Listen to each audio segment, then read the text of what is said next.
Rádio França Internacional.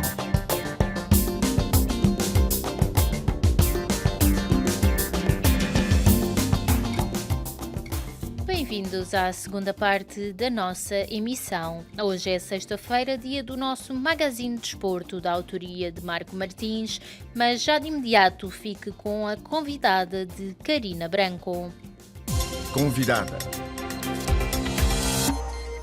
Os Jogos Olímpicos de Inverno começam esta sexta-feira em Pequim. Prova mundial desportiva ou geopolítica, o presidente russo Vladimir Putin fez questão de se deslocar para anunciar com o seu homólogo chinês Xi Jinping uma visão comum em matéria de segurança internacional, depois de Pequim e do Kremlin terem anunciado o apoio chinês na crise ucraniana. Em contrapartida, os Estados Unidos e vários países ocidentais optaram por um boicote diplomático, não enviando qualquer representação oficial para a abertura, tendo em conta, nomeadamente, a repressão chinesa contra a minoria uigur, que um tribunal de Londres qualificou em dezembro como genocídio.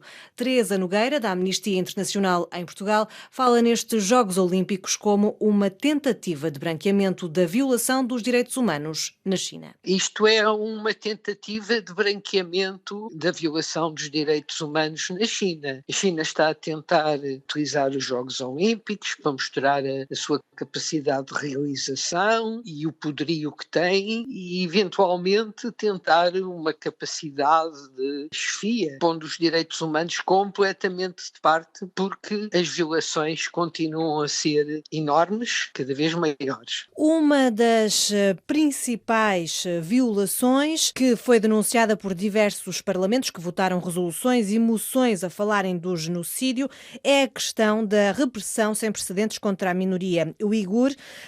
Houve no final de dezembro até um tribunal de Londres que condenou a China por genocídio. Ora, apesar disso, estes jogos abrem-se em grande pompa e a China até acusa Washington de querer politizar um evento desportivo. Como é que se pode politizar um evento desportivo quando a China mostrou ao mundo como reduzir ao silêncio, por exemplo, uma das atletas chinesas mais populares, a Peng Shuai? Sim, evidentemente que a China usa os seus argumentos falaciosos para tentar desviar a atenção da situação dos direitos humanos. Mas não é só no Xinjiang, não é só em relação aos uigures. Há muito tempo que a China tem vindo a fazer também uma repressão total no Tibete, uma anulação dos direitos do povo tibetano, atualmente é no Xinjiang, evidentemente com meios mais sonantes, que são de tal maneira grandes que o mundo foi acordado para isso e não passa despercebido, não é? E depois há também a questão de Hong Kong e de Taiwan, não é? Exatamente. A China tenta de qualquer maneira impor a sua força, o seu querer, e isso principalmente desde que Xi Jinping tomou o poder. A China tem estado a afirmar-se pelas piores razões. Eles querem afirmar-se como uma potência moderna, mas na realidade o que eles estão a afirmar é como uma grande potência da repressão e da perseguição a pessoas que na realidade nada fizeram que mereça castigo. Há outra questão justamente que agora vem ao de cima.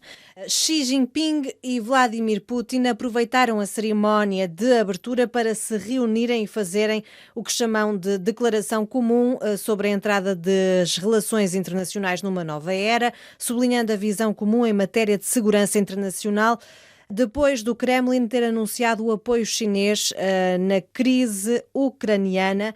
O que é que representa este gesto, esta aliança agora bem visível neste evento mundial? Para já representam um tremendo perigo para a paz mundial. Em segundo lugar, trata-se de dois ditadores cujo bem-estar do povo pouco lhes interessa. O que lhes interessa efetivamente é o seu poder. O Putin não está a ter uma grande popularidade interna e daí talvez será um dos motivos para a tentativa de afirmação externamente, afirmação pelos piores meios. O Xi Jinping há muito que tem tentado aumentar o Império Chinês, sim, porque aquilo na realidade é um império, que trata-se de colonialismo em relação ao Xinjiang, colonialismo em relação ao Tibete e ameaças em relação a Taiwan e Hong Kong.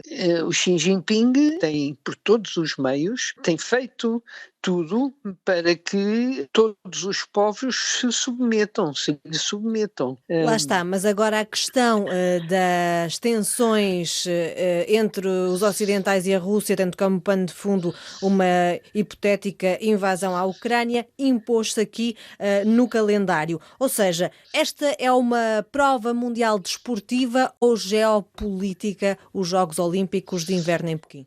Na realidade está a ser uma prova geopolítica com quase que, eu diria, a conivência do Comitê Olímpico Internacional, que já não é novo, porque ao calar-se perante todas as violações que se verificam, nomeadamente contra Peng Shuai, é uma tenista internacional e, portanto, o Comitê Olímpico, quando se cala, quando deixa passar, está na realidade, na prática, a ser conivente com a repressão, um estado de coisas que não é nada o de paz e de concórdia que devia existir nos Jogos Olímpicos. Mas então, que peso é que o Comitê Olímpico Internacional poderia ter? O que é que ele poderia fazer, na sua opinião? Declarar que a China tem o dever de acabar com a repressão da liberdade de expressão e o próprio direito de existência dos povos. O Comitê Olímpico deveria pelo menos fazer uma declaração no sentido de pedir à China que respeitasse os direitos humanos no seu território como condição de paz e de concórdia que deve rodear os Jogos Olímpicos, não é? Os Estados Unidos, o Reino Unido, a Austrália, o Japão, a Lituânia, os Países Baixos, muitos outros países não enviaram representação oficial para Pequim. Isto tem ainda algum peso, este boicote diplomático, ou até joga a favor da imagem de antagonismo que a China e agora a própria Rússia unidas querem dar de declínio do Ocidente e de exportar do Oriente? Não joga a favor, é uma chamada de atenção. É claro que é uma chamada de atenção fraca, que em termos práticos não faz a China e a Rússia arrepiar caminho, mas pelo menos convém que o mundo não esteja a dormir em relação a estas coisas, porque o primeiro passo para contrariar ditadores é realmente expor ao mundo aquilo que eles estão a fazer. A China e a Rússia aproveitarão isso conforme muito bem entenderem, mas as pessoas ficarem caladas é bem pior. Ora bem, esta é uma edição sem público para manter a política zero Covid.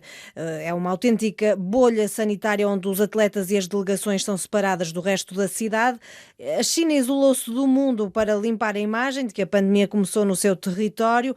Se os jogos correrem bem, Pequim pode cantar vitória? Pequim cantará sempre vitória, como aliás canta sempre, mas isso não acrescenta nada. Mas o que é essencial é que o mundo não se cale e que exija, se possível, em uníssono não é possível, mas com o maior número de países que isso for possível, que exija que os direitos humanos sejam respeitados e o que era importante era que durante as negociações, e a China é sensível à parte de negociações comerciais, que durante as negociações fossem firmemente exigidos certos procedimentos. A análise de Teresa Nogueira, coordenadora do Grupo sobre Direitos Humanos na China, da Amnistia Internacional em Portugal.